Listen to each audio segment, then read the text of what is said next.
Well, speaking of being investigative, let's talk about truth or tequila. Truth or tequila? Let's Let's ask get some into questions and it. see what's happening. All right. So We who's don't know going what. first this time? I'll go first. I'll Okay. ask you first. All right. Your answers are always entertaining. All right.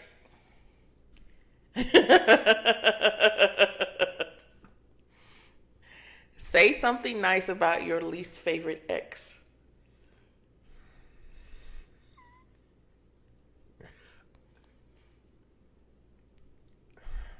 I'm sorry, the Give me a silence is- minute.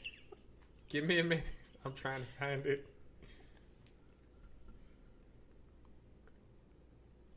She was very physically attractive. Okay. Like, That was pretty good. I was expecting something outrageous from you. no, absolutely beautiful. Okay, She we're not gonna was- do no buts. No, no. Because I she felt was- like I no, had something coming. No, there was Okay. no, absolutely beautiful in a way that I had not seen beautiful before. Okay. The reason she's my ex is because she. See, that's not the question. I Okay. know you were gonna go there. I'm like, he's gonna flip this. Well, then never mind. Then never mind. Never mind. No, Okay. I'm gonna say it. Beautiful No, was wait. batshit crazy. She was I knew you- batshit fucking crazy. She was out of her mind. You just can't control Gorgeous, it, can though. you? But Gorgeous. she's gorgeous. Oh my god! Every time I looked at her, it was like. Did that change once you found out she was crazy? Oh hell yeah! Hell yeah! Because I'm like, as beautiful as you are nuts, and my life is stressful. Like I had to. Go You to had the no hospital. warning. Huh? You had no warning. So the warning was so slight. The beauty blinded you. Is that what it Yeah, was? the warnings were so small and insignificant. And again, like I'm like the Fed, so I build a case, right? And I don't address things until I notice a pattern. Like if it's a one-off thing, I can kind of let it go. But if there's a pattern of behavior and it keeps progressing and progressing, then nah, we gotta shake. Like I gotta shake this. Gorgeous Okay. though, gorgeous girl. All right. Huh? I'm already scared. Do you believe love alone is enough to sustain a marriage? Why or Nope. why not? Absolutely not. Absolutely not. ¿Por qué? Okay, why? There's so much more that goes into that. Can you imagine love with no respect? Yeah, no, right, exactly. Can you imagine love with no trust? So Some would argue that love is trust, but I'm saying no, it's not enough. I have a saying. What's that? Marriage or relationships without compatibility, without trust, without understanding, without a mutual respect is like a plane without wings. You can get it off the ground, It's not gonna land well. but it will only That's be pretty to good. watch it come crashing back down. That's so true.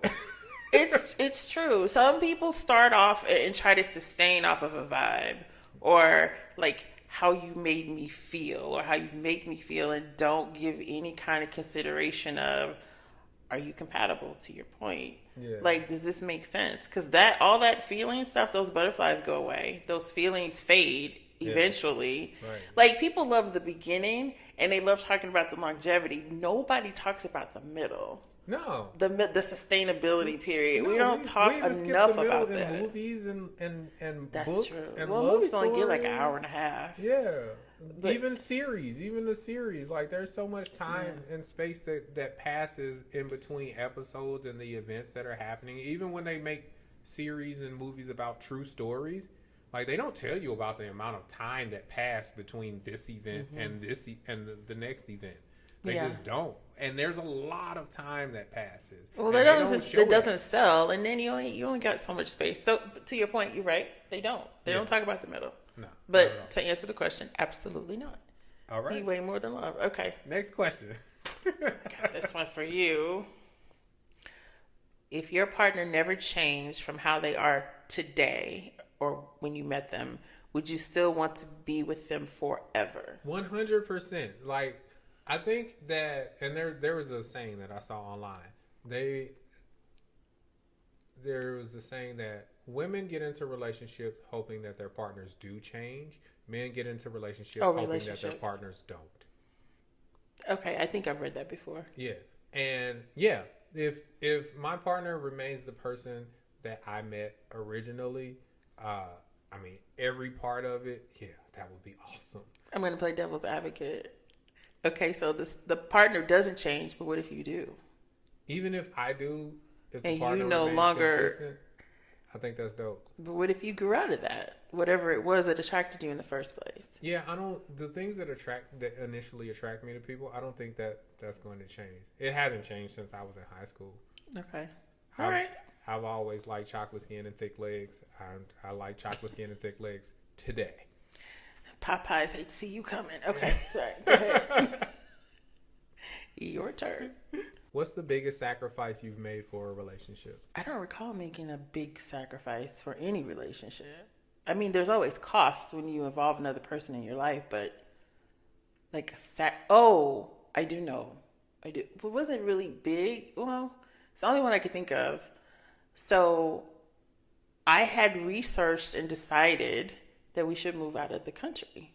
Okay. And we were having those conversations, and my husband was with it until he just realized that I was serious. And then it's like, what? No. Like, big no. Everybody was saying no except for me. Right. So I really wanted to do it while I was a certain age, but I get it. You know, people have family ties and things like that, and I'm more of a freer spirit when it comes to stuff like that. Right. So I guess if there was a sacrifice to be made, I didn't do that thing. I didn't explore that. I don't really consider that a sacrifice. It's an avenue I didn't explore because my spouse didn't want to explore it. My kid wasn't crazy about it either. It's just like, what? Like, what? You're about to do something else? It's like, you're always trying to do something different. Like, stop. That is somewhat of a sacrifice. So, well, my thing is, and this is probably my downfall in relationships, I didn't make sacrifices. I just did what I wanted to do. So, even small sacrifices? Even small sacrifices. If I want to go out with my homies, like, sorry. To the 7 a.m. in the morning, homies? Yeah, I gotta go out. Look, we have a good time. I'm here 7 days a week. Okay, let's not call it sacrifice. Let's explore a different word. What about compromise? I didn't like that word either. Oh my gosh, Marcus. I wasn't a fan of it. I wasn't. Now I'm more privy to compromise now. More privy? Yeah. Like maybe, depending on what it is. Compromise. Yeah, depending on what it is. I'm not gonna do no gay stuff. Well, boy, ain't nobody talking about no gay stuff. I'm just saying. Why would your partner want that? I don't know. Oh I don't know. gosh. But that seems to be the thing now. Like, hey, I want you to wear these pink pants. What? What for? I'm not doing that. No. Ain't nothing wrong with pink, but okay. There ain't nothing wrong with pink. Just not on me. Okay. He's like, y'all can.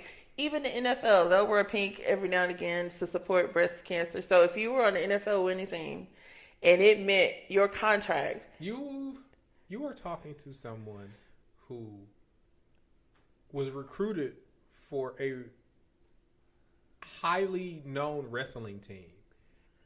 And I declined because I ain't like the uniforms. The uniforms was too tight. I ain't like the wrestling uniforms are all tight. Yeah, I ain't like it. You didn't know that going into the sport? And I was good at it too. Oh my God. Oh my goodness. Yeah, I was good at it, but no. I'm not wrestling unless y'all come up with some better uniforms. Give me some Brazilian Jiu-Jitsu shorts. Give me something else. I don't even know what that is. They're shorts. They have like ties where they tie up. Oh, okay. Yeah. I have seen those. I just didn't know what they were called. Yeah. Okay. Give me something else other than this leotard. Well, not even leotard. Okay, but if it's pink, it's a no. No, I don't rock with pink like that. Okay. I just don't like it as a color. Like I also won't wear a bright orange jumpsuit. Oh, well, that looks and sounds like prison. Like I don't like wearing bright colors. Oh, or things. And your co-host is over here in a neon dress, but okay. So I'm for myself personally. I know. I'm just saying. Well, on other people, it's great. Wear yourself out. The whole crayon box. Go for it. I have a ball with the spectrum, the whole spectrum of light. I rocks with it. But for myself, no, I'm never wearing a pink suit or anything like that. Now, I will have I do have a pair of shoes that have like pink in them, and I have a tie that has pink in it. Like I have a shirt that has some pink in it, but I'm not finna wear like a whole pink coat, pink suit, pink shoes. You gotta coordinate. Yeah, I'm not finna do that. That is not God's plan for me. God's plan in life. Okay. I forgot whose question. Is it on me to pick one for you? It's on you. Ooh, I don't know. I'm gonna pick this one. Would you rather have an emotionally unfaithful partner or a physically unfaithful one? Emotionally. It's not even a thought. Really? Yeah. Think about somebody else and don't give them my stuff. I'm total opposite. Really? Absolutely. Yeah. So I'm thinking about all of the tangible effects of a physically unfaithful partner. Emotionally unfaithful, less tangible effects. Physically unfaithful, there's a lot of danger there. Okay, but you can check for danger. You can check for danger, and then you move accordingly to that. You can move accordingly. If there are consequences for that, then that's a deal breaker for me. Late. Oh, you mean as far as discovery? Yeah. See, for me, if you're emotionally unfaithful, then you've already left. You've left the relationship. Oh, you can leave the relationship emotionally, just not physically, because I have needs. So would you? That's right. Your love language is physical touch. That tracks. Okay. So, if your partner left emotionally, then what's left of the relationship other than the physical part? The physical part. And if that's all there was to it, that's okay? Yeah, I'm okay with that. Because I have needs. You keep saying that. Understood. Right. That you have needs. Yeah. But you have more than just physical needs, no? Yeah, I do. The other stuff I can get from other people. Okay. We listen and we don't judge. Okay, then. The other stuff I can get from friends, I can get from family, I can get from everything. The physical stuff, I can't get that from friends or family. Let's hope not. Yeah. That would be very, very weird if I got that. And probably illegal in some cases. Yeah, illegal in most states and countries. It would be illegal. So no. Okay. And okay, cool. I will figure the rest out. Your turn. That was interesting. Do you think you've ever been the toxic one in a relationship? If so, how? Yep. I was going to say, I would have said the same thing. I was. And what's weird is I didn't see it right away. So I process things really quickly. And I had to see it. I didn't see it at first. I processed things really quickly. And I didn't always give my partner the opportunity to catch up because it was a great idea. Yeah. Right. Eventually they thought so too, but it's like, what's taking so long? Like what wasn't patient. And it's just like, what we're doing? What happened? Right. I've done that multiple times. So I have to really check myself for that. The biggest is when I was just supposed to meet a publisher for a meeting. For whatever reason, she decided to meet at a boot camp. And I'm like, you want me to talk and work out? Like, I can do one or the other, but I can't you want me to do both? But okay, it was an opportunity, so I did both. Well, while there, I agreed to the program, blah, blah, blah. Fast forward, I decided that we were going to have healthier lives. Both of us. Yeah. This is in the span of a day, mind you. So he gets home and everything is now frozen or fresh. All the canned goods are gone. I've gone through the freezer and gotten rid of all of the pork ribs. Okay. And it's now beef and fish and mostly fish and chicken. Yeah. The only question that was repeated was, where are my ribs? It's like, I'm trying to explain how this is best for all of us. And it's like, woman, where are my ribs? You didn't give me time to catch up. But it doesn't matter. It's best for us, though, right? You didn't give me time to catch up. Okay, well, hurry up and catch up. I need you to explain it. No, you explain it to me. I'm trying to explain it, but you keep asking me about these ribs, right? So that was my toxic thing. Okay. Like I didn't give time, and then didn't understand. Like, well, what's your problem? Because this is solid. This is a solid plan. This is a good idea. What's wrong with you? Yeah. And it's like, I left at 8 o'clock and I had ribs, and I'm back home and everything is different. Yeah. That part. I think that I'm the same way. So I had a friend tell me something that was both prolific and a little bit terrifying for me. I'm explaining, how things work, right? How certain things are just a better option than other things because of the outcomes. Not because of my opinion, not because I feel a certain way about it, but because the outcomes are just better. And a friend sat me down and she told me, like, seriously, she was like, not everybody is as smart as you are. Okay. But there are nuances too. Yeah. Right? I think that, tell me if I'm wrong, you're easily able to remove like the human behavioral nuances from situations and just purely look at the end result is just this. It's like, focus okay, on the data, great. Focus on the outcomes. But what about all that stuff in the middle? You're like, that's irrelevant. But there are people in the middle. Right. Yeah. And that's... So what's funny, that's very similar to... That's my toxic Don't nobody trait. care about your ribs. That's my toxic trait. There are people in the middle, and I don't give a fuck about those people. You don't care about the people? Look, here's the thing. How are you in a relationship with somebody you don't care about? Because I care about a person. Okay. I care about my father, my mother, my friend. Your about SO? My significant other. Okay. I care about my niece, my nephew. I care about my coworker who we have a sort of synergy where we work well together. Mm-hmm. But people in general, like people you don't know, I don't give a fuck about. The tequila is people. Talking. I just don't care. I don't like when COVID hit, and they were like, all of those people are going out and they're getting COVID and they're bringing it home to their families and their families are going to be sick and this and that. I don't care. I don't care. You don't care? Not even a little bit? I do not care. At least you're honest about it. I think most people don't care, but it just sounds good that they do. And so they say that they do. I care if somebody dies. I may not be crushed about it if I don't know you. People die every day, B. Listen, don't talk to me about people dying every day. That's a whole nother story. But yeah, well, like people care in the capacity that it doesn't inconvenience them. Like people care about the homeless as a government problem, but they don't care about the homeless as in, I have an extra bedroom in my house. I'm going to let a homeless person stay there. Because they realize that there's a certain level of danger there, and you don't know this person, and you don't know what this person is capable of.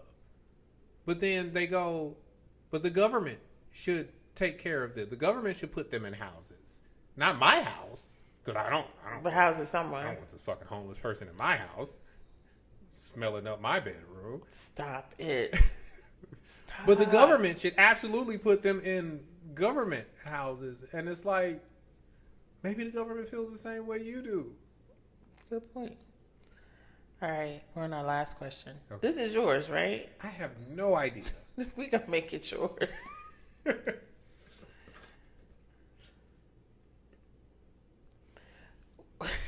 I saw the face. I be trying not to give stuff away with my face. Camera caught the face. What's the pettiest reason you've ever ended a relationship? Oh, I say this all the time. So the pettiest reason I've ever ended a relationship, I was dating this girl, and I took her to a nice Italian restaurant. Cause I've actually heard this story. I'm big on food. I took her to a nice Italian restaurant. They had all of these manicotti and ravioli and rigatoni, just an array of authentic, really good Italian dishes. Like, and I mean, they did it up, right? And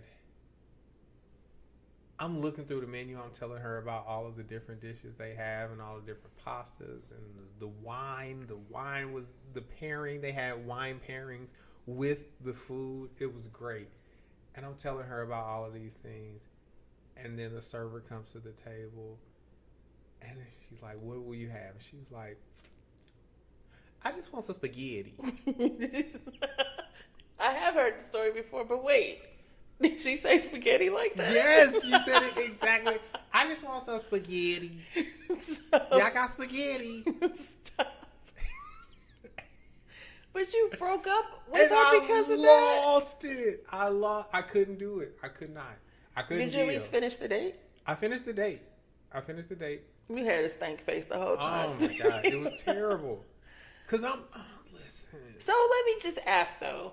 That's her choice and she eats it and it's her. Like, why did that affect you so much? It wasn't just what she said. It was how she said it. The spaghetti? Yeah. It was how she said it. Okay. It wasn't a situation maybe she was just where country. she was like, I really like, I rocks with other dishes. I like pasta, but I really been craving some really good spaghetti. So had she said that? Yeah, has she explained it or spelled it out? That's petty. Or something like, yeah, it is petty. It is petty, and I'm petty. Yeah. Petty tendergrass. Yeah. Or pendergrass. Yeah, I've also cut ties. Now I wasn't in a relationship with this person, but I cut ties with somebody I was dating because she really thought that Taco Bell was authentic Mexican food, and she argued with me. I was gonna say, I just told you that I didn't know any better until I moved. She argued with me. It is authentic Mexican food. They do have hard shell tacos, and I'm like, stop. Just stop. Just stop. Any more petty stories you want to share? No, you done? I think I've incriminated myself enough. Yeah. I hope she's she's not watching. If you're watching. Do you have a message for her? If you're watching, you deserve that shit. You deserve every moment. Why would you say that? Why would you? I just want some spaghetti. Well, Why that's would you all even she wanted. say it like that? That's all she wanted. I need use your words. I will say, okay, let's look at the other side of this. She was being her most authentic self. Yeah, and some people's most authentic self is. Stop that. We don't use the R word. You got to edit that out. I'm gonna blank that out. Most people's authentic self is moronic. She just wanted some spaghetti. Some spaghetti. That's all she wanted. Oh my gosh. Oh, I'm going to have to drink. Bless it. Mm-hmm. I guess that should be the end of it then. Yeah. It's too identifying for me to even talk about. Okay. All right, let's cut it off right there. So, thank you for watching. This episode. Like, share, and subscribe, and do all of the things. Also follow us on all social media at SaltAndLimeSTL. All of the platforms we're on there, and yeah, we're gonna keep doing this. Next week is gonna be another tequila, so keep watching, keep checking back, subscribe. Absolutely. And drop us your favorite tequila if you want us to try it. Yeah, drop us your favorite tequila and drop suggestions on topics or what you want us to talk about, because we'll talk about anything apparently. Be careful what you ask for. Good night. See y'all next week.